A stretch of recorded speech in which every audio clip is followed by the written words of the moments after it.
The soon-to-be incarcerated for the next 4 months Steve Bannon on his War Room podcast this week promised paybacks across the board to the people that he feels have not only wronged him, but also wronged other conservatives.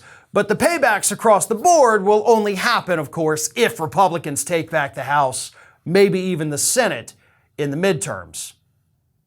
And Republicans taking back the House does seem like a thing that is definitely going to happen. So, get ready for paybacks across the board. So what does that mean, right? Well, according to Steve Bannon, in his own words, on 8 November, when we destroy the Democratic Party as a national political institution and really end the regime, the hunted become the hunters. The whole Fauci family is going to be welcome to the investigations. The entire family! Remember, War Room was taken off Twitter because of comments I made about, wait for it, FBI Director Christopher Wray and Anthony Fauci, that their day was coming. They took the War Room account off Twitter. Paybacks across the board on all that. A big move. I understand Republicans don't like Dr. Fauci. And I understand they don't like Dr. Fauci because they're idiots. Really, that's the only reason. That is the only reason they do not like Dr. Anthony Fauci. He didn't agree with them on doing nothing about the pandemic, so they hate him. But I get that they hate him and they want answers from him. Whatever, he's given answers so many times you can't even count them anymore. He's been in front of the Senate. He has sparred with Rand Paul.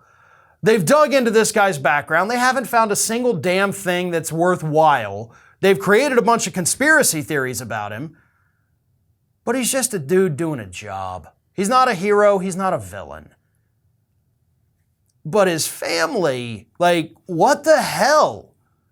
That's where things, of course, get weird. It's weird enough they want to interrogate Fauci, but Fauci has basically said, look, I don't give a shit. Bring it on. But his family, these people are psychotic. That is absolutely not something that someone with a normal functioning brain would even suggest. Fauci's family, what the hell do they have to do with anything in this country? That's insane. And then FBI Director Christopher Wray, oh, you mean the guy that Trump put in charge of the FBI? You have a problem with Trump's political appointees, Steve Bannon? Listen, I do too. I don't think Christopher Wray should still be there. I think Biden should have cleaned house of every Trump person when he came into office.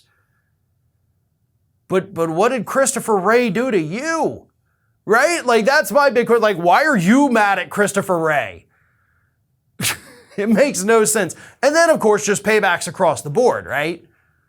Because these Republicans believe they were slighted somehow by the Democrats or by the establishment or by whoever. And that's what the next 2 years are going to be.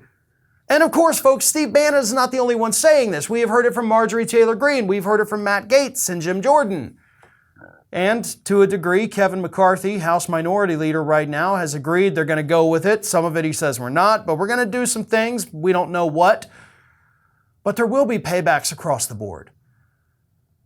People, innocent people who have done nothing wrong, are going to be interrogated in the U.S. Congress. They're going to be hauled in there. They're going to be forced to testify. They're going to sit there with a bored and annoyed look on their face while these interrogations take place. And Republicans, much like Benghazi, are going to walk away with nothing. But that's what the next 2 years will be. Paybacks across the board. Except it's more going to be like an annoyance across the board because none of these people did anything criminal. So all you're really going to do is waste their time and waste the public's time. This is Hattie. Hattie wants to know why you have not subscribed to our channel. You obviously like our videos, so do us a favor and subscribe.